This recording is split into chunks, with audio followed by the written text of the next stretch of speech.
Hi everyone. So I tried to record audio on the PowerPoint, but it wouldn't work. So I'm just gonna talk to you like this. I hope that's okay. All right, here we go. So my theme was first person narratives, and my topic was dissociative identity disorder or multiple personality disorder. People don't use that term anymore, the MPD.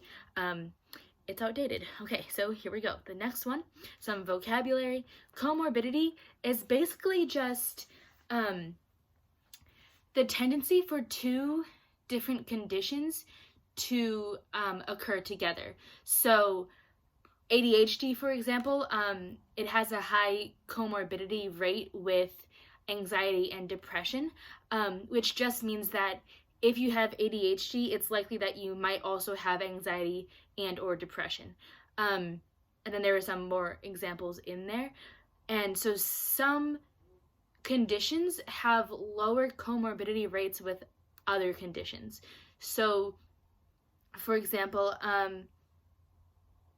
it is less likely, I guess, for adults who have ADHD and depression to also have a personality disorder than it is for adults who have ADHD and a bipolar disorder to also have a personality disorder. So, stuff like that. Just something to keep in mind about comorbidity. And then switching, this is the term that people use for when the different identities are trying to come forward. So people with DID explain it like they can see it kind of like in the front of their mind, it meaning the new identity. So they can see the person in the front of their mind, and then they kind of just switch. So one of the identities, the one that's like fronting right now, so if I had it, it would be whoever's talking to you right now. And then if I were to switch, then a different identity would like come to the forefront, and then I would be the one, and then that identity would be the one talking to you. So that's what switching is. Okay, next. Oh, and alters are just the different identities that people have. So next, integration. So this is the process of bringing the identities closer together and bringing down the dissociative barriers that separate them. So basically, integration is just when all or some of the identities talk amongst each other and they like get to know each other. So this might seem like it happens all the time, and that's true, but for some people that might not be true. So I just lost my spot. So for integration, some identities might not know about the other identities. So think about the 3 Faces of Eve that we watched. Eve Black, I think, didn't know about Jane, right? Or something like that. So, sorry. Eve White didn't know about Jane. And so that means that, like, Eve White and Jane have not integrated yet. However, Eve Black and Jane have integrated because they knew about each other. I might be getting that backwards or messed up, but I think you get the idea. Okay, fusing. Fusing is when identities kind of mush together. So say Eve White and Eve Black kind of mushed together to form just one Eve. Sometimes they might take the identity of just Eve White or just Eve Black, and then Eve White or Eve Black might go away. So there's no kind of going away. It's just fusing. So that might happen, or they might have a completely different identity, personality, altogether. And then at the end of the 3 Faces of Eve, what we saw was the final fusion. So that was when Eve White, Eve Black, and Jane all fused together to become just one personality. And so that personality was different than Eve White was before she started having all of the other personalities come forward. So sometimes that might happen. Sometimes it might just go back to how the person was before the identities started coming forward. Sometimes it might be a different mixture. It's just I think it's different for everybody. So some people might choose to have this happen, but other people don't. So this can happen through therapy, through like a really long process of going through all of the trauma that people are experiencing. So, or have experienced, sorry. Some people want, their end goal is final fusion, but other people don't want it. Some of the examples I have later, I didn't put it in here, but they say that they probably don't want final fusion because like all they've ever known is having other identities. So some people might be scared of what final fusion is like. It's different for everybody. Okay, next slide, first person language. This is just a way to make sure that you are staying politically correct. It's just to show the person that you care about them and their condition. So instead of saying so instead of saying an autistic kid, you would say a kid with autism. So it's a way to put the person before the diagnosis, which is just always a nice, good thing to do. Okay, next one. So DID, this can be a lot. All right. So DID is thought to be caused by a deeply traumatic and or life-threatening event that occurred in the person's past, most likely before age 6. It affects about 1% of the world's population. It's characterized by the presence of 2 or more distinct or split personalities or personality states that continually have power over the person's behavior. And also by an inability to recall key personal information that is too far-reaching to be explained as mere forgetfulness. So some of the symptoms on the bottom say headache, amnesia, time loss, trances, out-of-body experiences. So that's what that second bullet point is talking about when it says the inability to recall key personal information. A lot of people have amnesia when they switch because it's another, like we saw in Three Faces of Eve. Eve White really didn't know what Eve Black did all the time, and she wasn't faking. They just it blocks it out because it's a different identity doing it.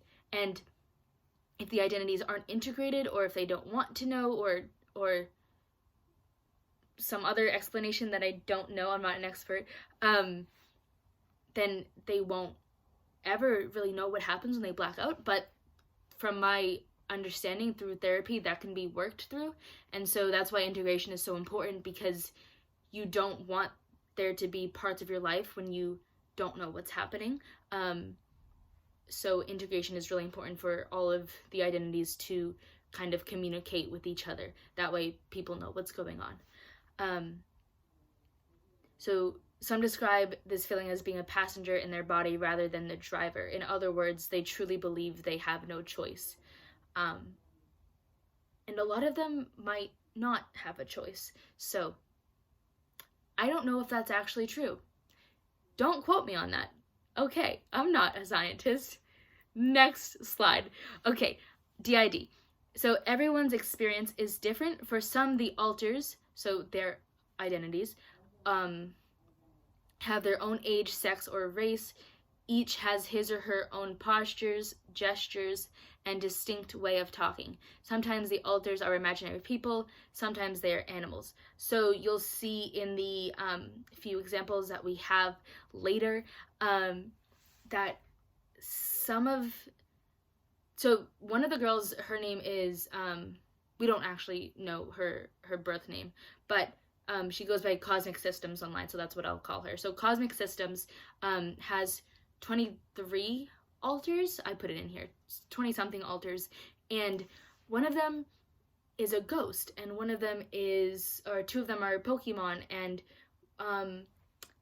a lot of them are K-pop idols, stars. So in their comment section on YouTube, she explained it by saying that if a trauma happened, whatever she used to get through that time, a new identity kind of appeared through in the form of whatever she used. So like when she found K-pop music, that was something that she used to help her cope. So the alter that developed from that came in the form of one of her idols. So basically, an alter does not have to look like your body looks. So there is no cure for it, but long-term therapies can be helpful. Therapy treatments can be helpful. So psychotherapy, which is just talking. So like Freud invented this. He did it in a very weird way, as we know. But yeah, talking therapy, what you and I would think of if I said therapy. Hypnotherapy, so like we saw in the 3 phases of Eve with the hypnosis, and adjunctive therapy, so any other type of therapy, music therapy, art therapy, movement therapy, anything to like get things going. So the next point is where we see comorbidity rate. So there's no medicine that you can take for DID, but if you also have anxiety or depression or another condition, a lot of people do with DID because it has a high comorbidity rate, then people are on medication for those other conditions frequently. Okay, next slide. First-person narratives. So when historians want to truly understand what happened when they were not there, they first look for primary sources. I will let you read the rest of that, but basically a first-person narrative is to psychologists as primary sources are to historians. So first-person narratives are just a really great way for us to really understand what's happening, because go head on over to the next slide. So yes. So while psychology journals are useful in understanding the ways in which DID affects one's mind, we will not fully understand the condition until we have real stories. So I'm never going to understand something truly if I'm just reading a bunch of articles about it, unless I meet somebody or I talk to somebody or I hear a story directly from a person who has this condition. Does that make sense? So you can read the rest and then go on to the next slide.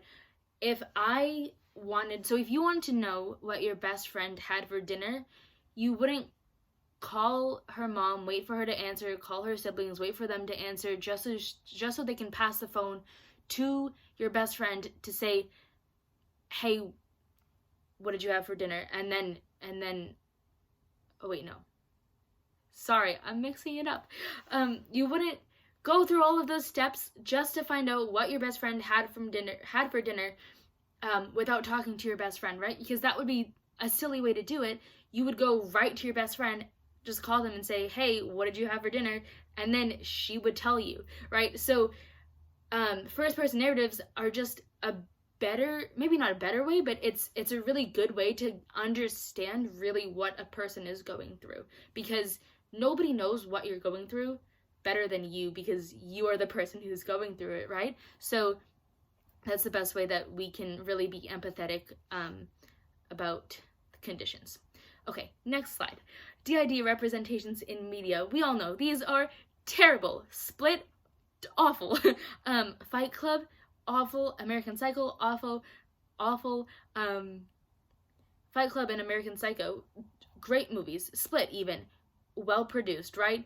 Fine, but they're not like sympathetic, okay? They're not good portrayals of DID. Head on to the next one. I won't click it because then it'll start playing, but there's a clip from Split, and it's just the Beast talking to the girl that he kidnapped. People with DID are not dangerous. They don't kidnap people. I mean, some of them might, but like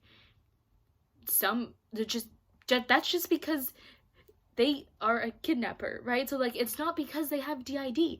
But Split makes it seem like they're all crazy. Okay, so I'm heading on to 12, but you can go on to 11.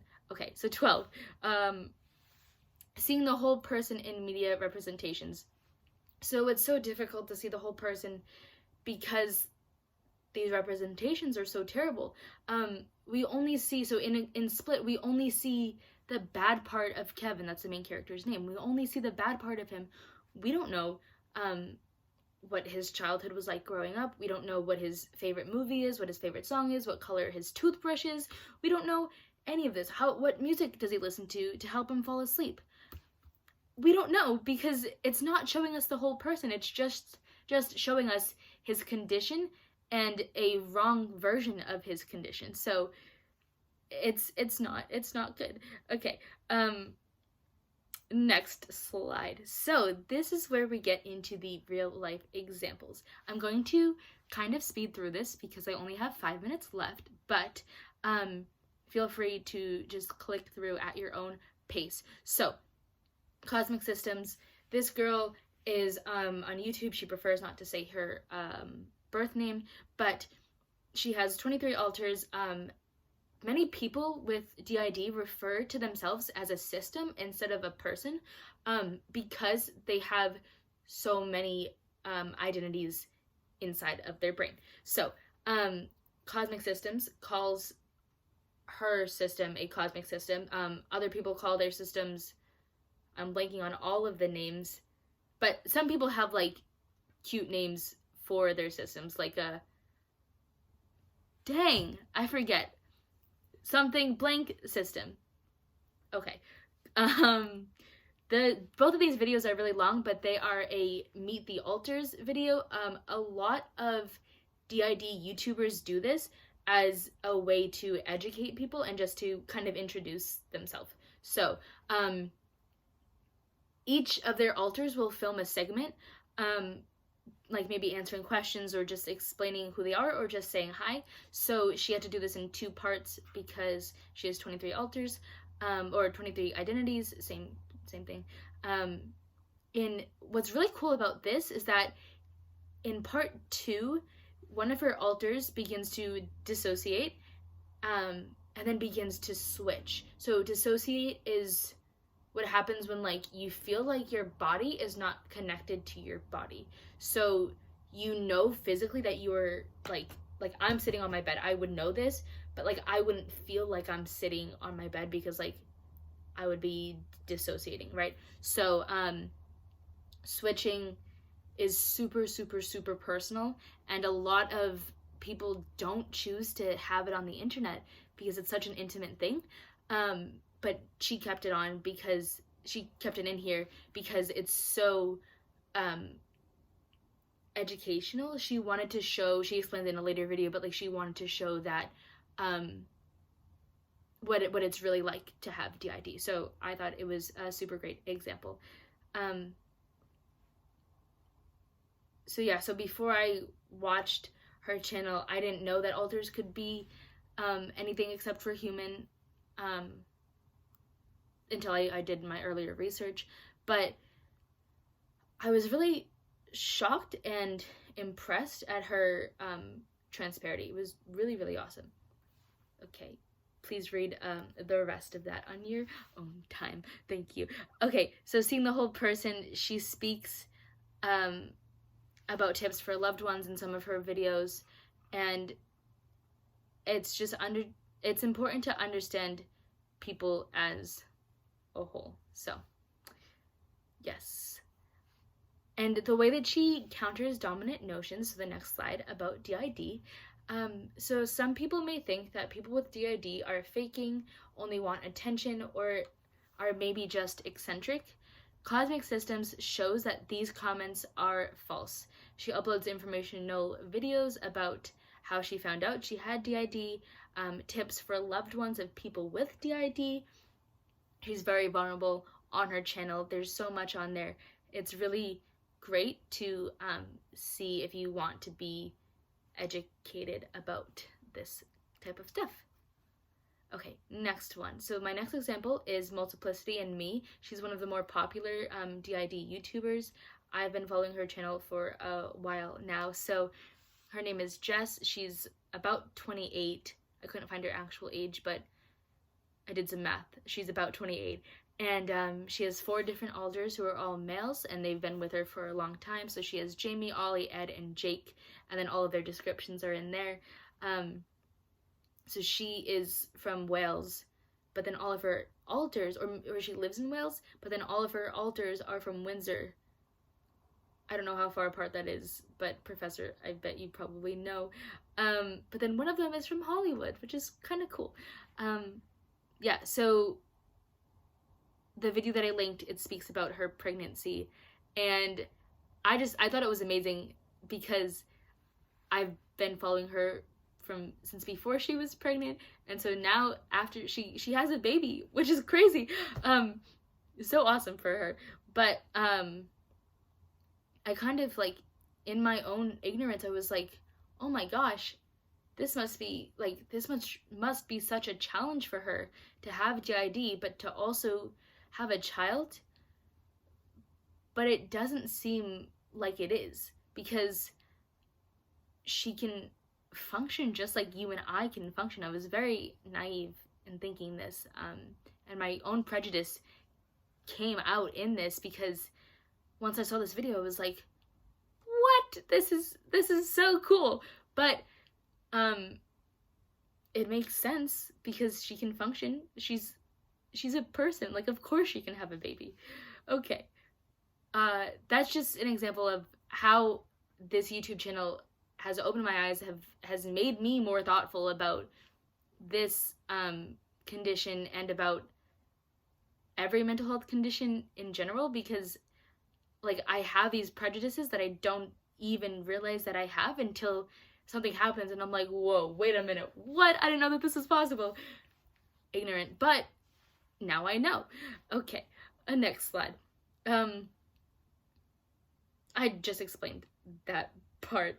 She has a documentary, which is very cool, and she hired actors to play her identities, so, like, we can kind of see what's happening in her head. So cool. It's really great. I think you should watch it. And she has a bunch of videos with her actors. She plays Mario Kart with one of them. Very cool. Very cool. Next one. Seeing the whole person. Right. So she doesn't just talk about DID. Sometimes her alters will unbox videos. They'll have Q&As. They'll drink wine. They'll play a video game. They'll comment about the media and DID. So really, she's really allowing us to see the whole person, which is very great. She's very transparent. It's awesome. Okay, next slide. Okay, we're almost done. Whoa! Countering dominant notions about DID. Many people think people with DID are dangerous because of movies like Split. Terrible. My favorite director, M. Night Shyamalan. Beautiful. However, Split, man, come on, Split. Okay, whatever. I digress. But through her advocacy, she shows that this is not the case. Jess's slogan for her YouTube channel, so cute, is ending stigma of dissociative identity disorder. She's also described it as a channel dedicated to ending the myths of DID. Precious. Her channel is full of videos that teach about different concepts related to DID, such as integration/fusion, which I explained earlier, but Jess can do a fabulous job at it. I just kind of jumbled her words and put them on here, but she does a great job. Dissociation versus integration, that's on there. And then how multiple personalities communicate with one another. Very cool videos to watch. I love learning about this, and she does a great job teaching it. And there's so much more. It's great. Okay, and next one. So the conclusion. This is the end. Try it again. Person first language is crucial to every conversation about any condition. You don't want to be mean. You don't want to sound mean. Person first language. It might take a while to kind of get it into your vocabulary, but once you do, it's so much better, because nobody wants to be the meanie walking around saying things that are politically incorrect, because you just sound silly. So if you use person first language, it makes sure that you are just being nice and speaking the way that you're supposed to be speaking, and you're making sure that you're being inclusive and including everybody. That's the same as inclusive. Next point. Okay, most mediations of DID are terribly offensive and incorrect. Split all the other examples. First-person narratives are an amazing way to understand the true story. You want to hear it from the horse's mouth, all right? I don't like that expression, but I said it anyway. From the person's mouth. Full person first language. Okay, people with DID are people too. Shocker. Not really. They're people, so treat them like people. Okay, next one. Their mental health condition is just as valid as any other. A lot of people think that this is fake because you really can't see it and you don't know what's going on inside their brain because you're not in their brain. And it can seem far-fetched because we are able to do this too. Like, if I wanted to act like a different person, I could act like a different person. So that's why it's easy to think that these people with DID are faking, but they're not, because they're not acting like a different person. Whereas I could go on stage and act like somebody else. But that's not what they're doing. Okay. Each one of their identities are valid and deserve to be treated with the same amount of love with which you would treat the host. So the host is the identity who is out the most. I should have put that in the vocabulary. So it is very possible for people with DID to lead lives that are similar to those of neurotypicals. Neurotypicals are people who do not have mental health conditions. Yeah, or like the mental health condition that you're specifically talking about. So be open-minded, loving and accepting of your friends or family members who may have a mental health condition. See the whole person. If you don't, you're doing them and yourself a disservice. Basically, just be nice. Okay, that is it. This is 30 minutes, so I am going to stop this, but I hope everybody has fun during the rest of quarantine. And I hope it's over soon so we can all see each other. Okay, goodbye.